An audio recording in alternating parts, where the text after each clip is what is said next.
Eh bien, bonjour à toutes et à tous et bienvenue Bonjour. pour cette... T'es aussi motivé, toi. Et aussi bienvenue pour cette nouvelle vidéo. On se retrouve aujourd'hui pour parler d'un bouquin qui a été un best-seller Ouais. en son temps, un bouquin qui m'a beaucoup marqué, un bouquin que j'ai lu avec intention et relu, et en fait qui ne se vit pas mais qui ne se lit pas mais qui se vit. Mmh.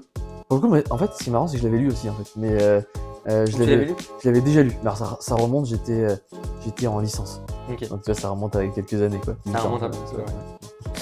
Et on va parler du pouvoir du moment présent de Eckhart Tolle, qui a un nom allemand, parce que en fait, je sais pas pourquoi d'ailleurs. Il est allemand. Là, tu t'enfonces.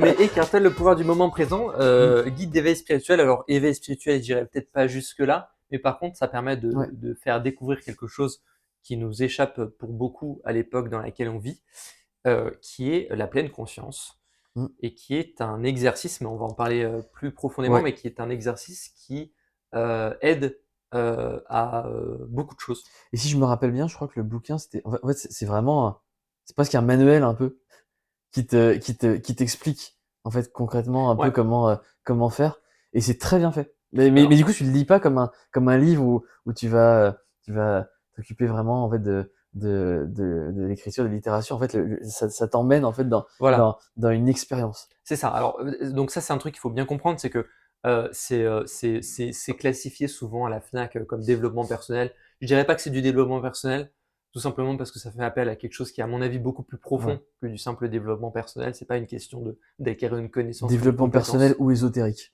ou ésotérique, mais Ça en dépend un fait, peu comment il classe ce truc. Mais les ouais, deux voilà. classifications sont débiles parce que, encore une fois, c'est pas une question de développement personnel, c'est pas une question de compétences ou de connaissances qu'on peut acquérir, et c'est pas non plus de l'ésotérique au sens où on va pas parler de trucs de démons, d'anges gardiens ou je sais pas quoi.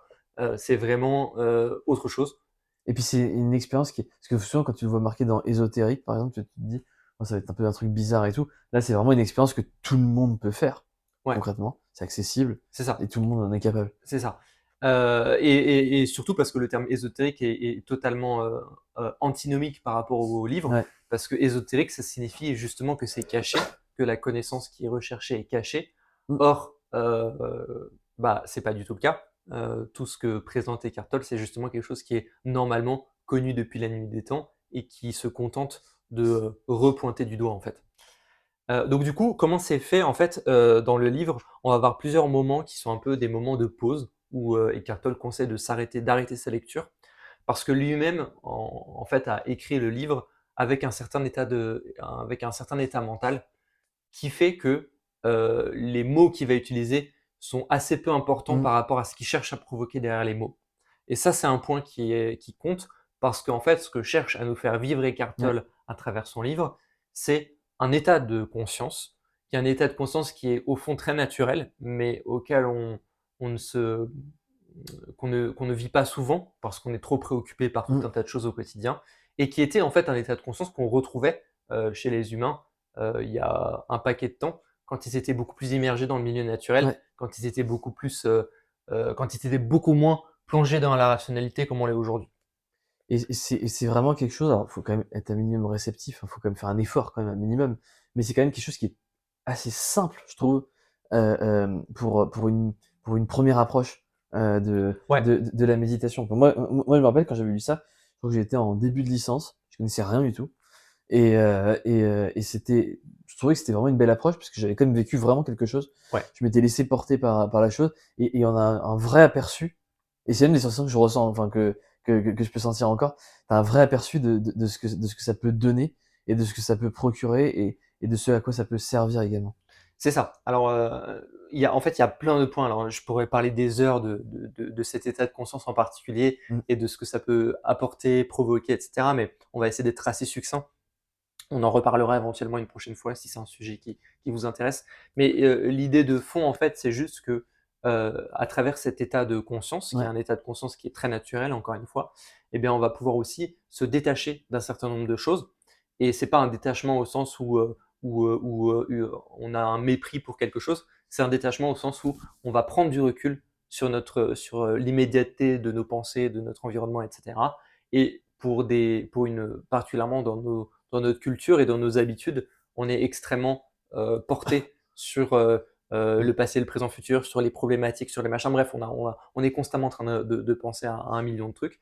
Et le fait de se rappeler en quelque sorte, même si c'est pas un Mmh. souvenir du coup, mais le fait de reprendre conscience que ça, c'est une agitation à la surface sur quelque chose qu'on a au fond de nous et qui est plus profond que ça et qui est stable, et ben, c'est le point qui est très important. Je voudrais évoquer un autre auteur, Ouais. alors qui n'était pas un auteur, mais qui était un conférencier, qui a beaucoup parlé de ça aussi, mais d'une toute autre manière. Si jamais le sujet vous intéresse, peut-être qu'on en parlera dans une prochaine présentation. Il s'appelle Jiddu Krishnamurti. Ah oui, ça, je sais que tu en as beaucoup Et parlé. je t'en ai beaucoup parlé parce que en fait, ça m'avait fasciné quand j'avais Ouais. commencé à lire les livres qui ont été faits à partir de ces conférences. En fait, ça m'avait fasciné parce que, il parlait, tout au long de centaines de pages où il parlait d'une seule et même chose et je n'arrivais pas à comprendre ce que c'était et ce qui m'a fait débloquer la situation, c'est ce livre-là. Donc c'est mieux peut-être de commencer par ça. Du C'est coup, tu mieux de conseillerais commencer ça. par ça, Ouais. mais c'est juste pour dire que, il y a eu, enfin c'est pas Eckhart Tolle, c'est pas un solitaire sur ce genre de thématique. Il y a eu d'autres personnes à travers les époques et Jiddu Krishnamurti, c'est 20e siècle, qui ont parlé de ça, qui ont parlé de Mmh. cet état de conscience et Mais en fait, ça, c'est parce qu'en fait, comme on a dit, c'est un bouquin où il y a une expérience. c'est Mais ça. ça veut dire que du coup, c'est pas une finalité en soi. C'est-à-dire que ce bouquin-là, en fait, il est plutôt, et c'est bien ce que tu as dit, un peu pour débloquer quelque chose. Parce qu'en fait, grâce à ce bouquin-là, tu ressens rapidement ce que ça te procure et tu peux rapidement te mettre dans un état propice à la méditation. Ouais, Mais après, bien sûr, si tu veux lire des choses un peu plus complexes et aller un peu plus loin, c'est pas ça que ça va apporter. Ce que ça apporte, c'est vraiment un éveil. c'est ça. Mais c'est hyper important parce qu'en fait, cet éveil, si tu le vis pas, c'est un peu comme d'autres choses de la vie. Tu peux toujours en parler de manière très théorique, mais à la fin, si tu sais pas de quoi tu parles, comme tu dis, tu comprenais pas de quoi il parlait, le gars, bah, Totalement. ça fonctionne pas. Donc c'est pour ça que c'est important, moi je pense, de commencer par ça, parce que là on vit la chose, et après vous pouvez lire d'autres choses sur le sujet, et vous savez de quoi vous parlez. C'est ça. Donc, l'état méditatif, alors, bon, encore une fois, on va pas faire une dissertation sur le sujet, mais Mmh. l'état méditatif, c'est fondamentalement, pour faire très simple, un état dans lequel on est conscient de Mmh. soi et de son environnement, mais on est conscient et on n'a pas de pensée qui émerge. Et et moi, intellectuellement, avant de ressentir l'expérience, je comprenais pas parce que c'est pas quelque chose qui se comprend. Ouais, bah, oui. C'est quelque chose qui se vit, ça fait partie des choses de la vie. On peut toujours raconter des tonnes de trucs dessus. L'état de méditation, on peut parler des heures et des heures. Si on le vit pas, on sait pas ce que c'est. Mmh. Et typiquement, cet état de sans pensée, en fait, c'est un état qui peut s'approfondir avec la pratique, avec l'habitude. C'est pas un état végétatif non Mmh. plus, parce que c'est un état qui est un peu le berceau des différents mouvements de la pensée. Mais c'est aussi un état à partir duquel on va pouvoir se découvrir, on va pouvoir explorer tout un tas de choses. Et c'est très important d'être familier avec cet état et de l'apprendre. Et effectivement, encore une fois, moi, la première fois où j'ai vraiment pu découvrir cet état, c'était à travers ce livre-là. Ouais. Donc, moi, je vous le recommande chaudement. C'est la première fois où genre, j'étais encore buggé sur mais on peut pas ne pas penser. Oui, Et je me souviens du moment où j'ai pris c'est conscience. libérateur en fait. Exactement, où j'ai pris C'est, conscience de la pensée, mais on ne peut pas ne pas penser. Et genre, il y a eu ce ouais. recul brutal, et genre, je me suis retrouvé dans cet état, Et tu te vois et, penser, et et tu te tu te vois, vois ouais. penser, et là, tu sais que Mais c'est fou. Mais c'est fou. et ça fait un effet vraiment, Ça fait un effet. Et je crois, si je me rappelle bien, que dès les premières lignes, en fait, il te met dedans, hein. il te pousse à ça, Ah, dès les premières lignes, il te met il dedans. te pousse à ça. Et, euh, Vous pouvez le vivre, en fait, dans les 10 premières ah pages. oui, complètement, complètement. C'est C'est vraiment, vraiment, et c'est après, hyper accessible, c'est facile. ouais, Mais après, bien sûr, comme toute pratique, il faut rentrer un peu plus dedans. Mais en tout cas, si vous voulez avoir une première approche rapide et efficace, comme c'est tu ça. dis, ça va. C'est vraiment, Déjà, le bouquin est pour moi, pas c'est le gros, meilleur. et en plus, C'est le meilleur. dans les 10 premières pages, à mon avis, C'est vraiment le meilleur. bon, même les 5 premières, t'as tout, en fait. Ouais. T'as déjà la sensation. Donc voilà, donc c'était Le pouvoir du moment présent d'Eckhart Tolle. Je vais mettre un lien en description parce que vraiment, je pense que Mm. c'est un très très bon livre à lire.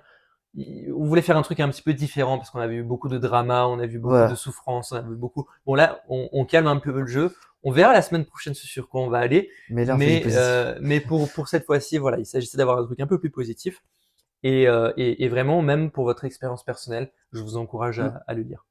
Bah, merci. Merci beaucoup. Et on se dit voit vendredi prochain. vendredi prochain.